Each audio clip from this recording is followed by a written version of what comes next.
A'udhu billahi minash shaitanir rajim.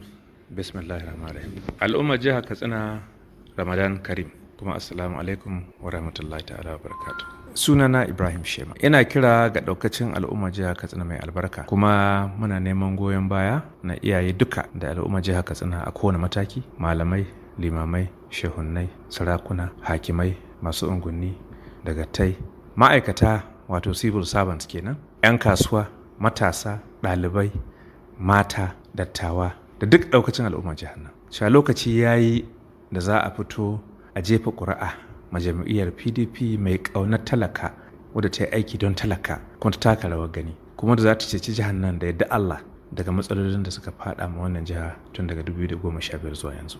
Ba abin da muke alfahari da shi a cikin wannan tafiya ta siyasa sai abin da Allah ya yi mana kuma ya ma jihar Katsina na rufin asiri kuma ya ba mu dama na shugabancin wannan jiha shekara 16.